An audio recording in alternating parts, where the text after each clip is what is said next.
Hi and welcome to the costume cupboard. You mean episode 4? Is it really week 4 already? Yep. Better get my lines down sooner rather than later. Did you know that Shakespeare's actors were expected to give 57 performances of 20 plays in just 10 weeks?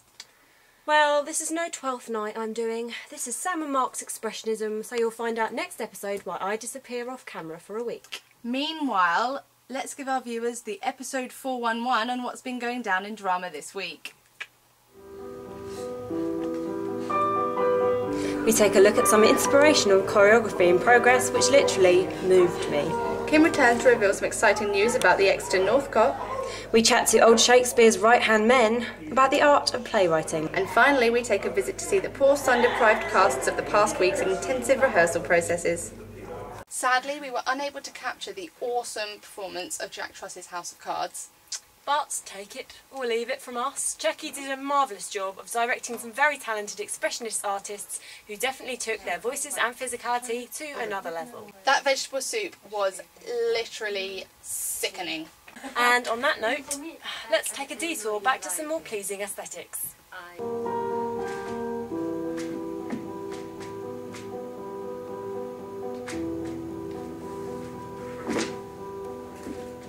I've been dancing for about 5 years now, since I was about 16. I just finished GCSE dance and kind of got into it that way. I really like contemporary, but my style's kind of more personal and just experimenting. I don't try to follow any set technique.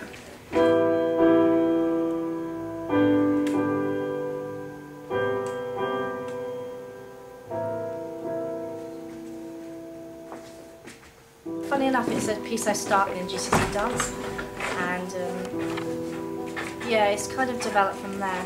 It's about like memory, and I've been thinking a lot about the concepts of it and how volatile it is. Yeah, it's just a personal exploration, really. It didn't take very long to get the things together. I basically just had ideas in my head, and I set up a projector with all the photos, and then kind of played from there, and it just all kind of came together last minute as usual.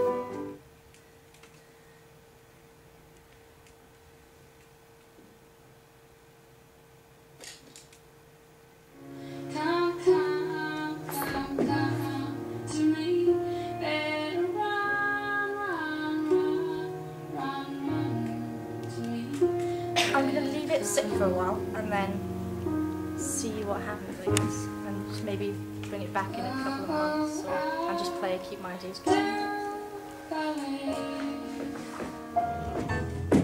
Honey, bring me the paper, hold me and turn on. I've been dancing since I was 3. You be home for supper. Since year 9 in secondary school. You better be sober, man, or I'll give you what for. I'd say mine is like contemporary dance with a little bit of ballet, but I haven't done much. And the last term we were walking to the pub and we were like, what are we doing next term? And we were like, oh, I don't want to not do anything, so we decided that we'd do a duet, and then the ideas just came together. We used to not worry about nothing. We used to wouldn't laugh and I found the music, like the music's on my iPod, and I was listening to it one day and I thought, well, it's a duet, man and woman, sweet, done. You want something a bit different, like not conventional. Yeah.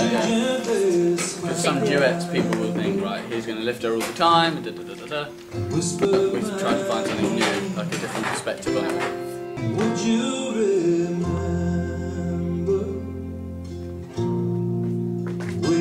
We probably would like to rework it next term, but hopefully get some more couples involved and create like a project of it and do like follow different relationships of different couples So maybe. like a couple on their first date to an old couple to different, and find different pieces of music that work, and it's that big thing for both of us, the music.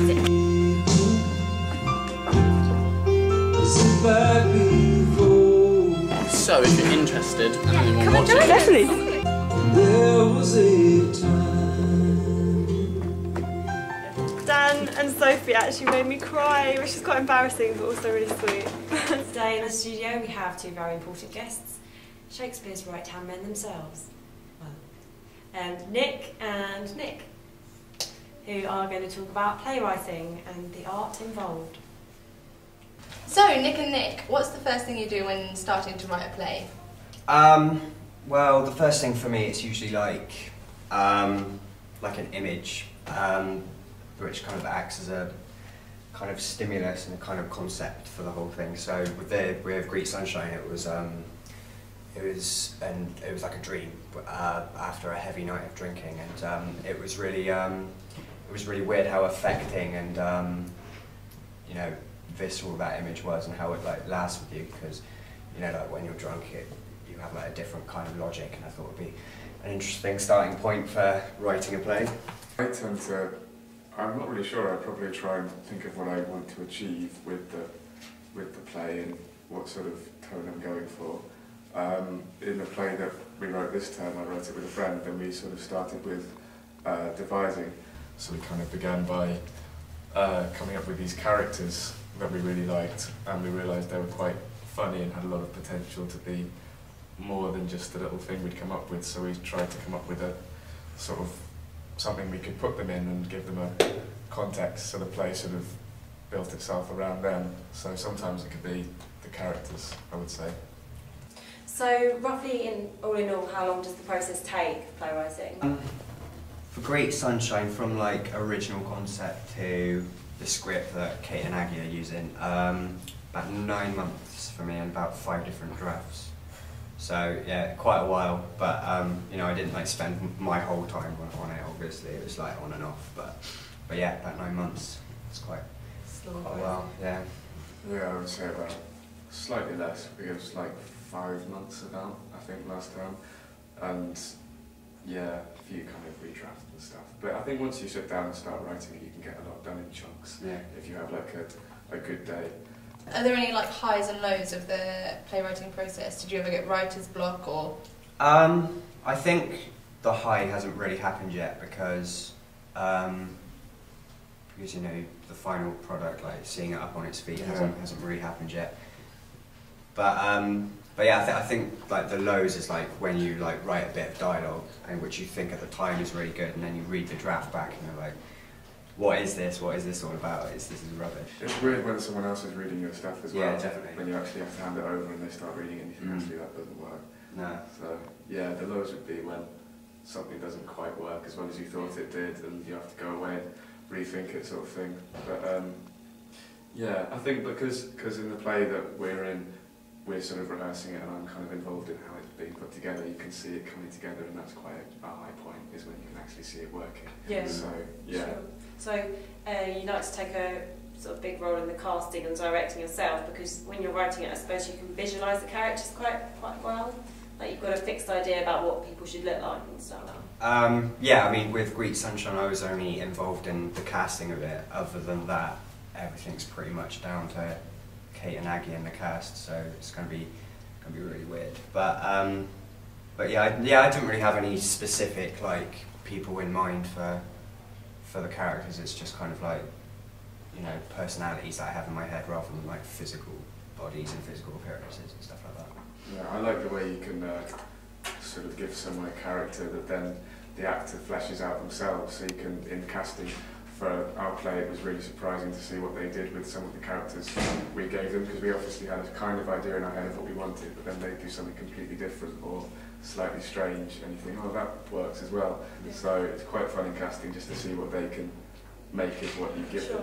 Are any of your characters based on anyone you know? The mother character in my plays, some of the lines she says are directly lifted from things that my gran says. So I think it's probably, some of them are slightly based on sillier versions of us, and we often kind of do stupid voices and stuff, so we just kind of like put them into characters and try to make a play about them.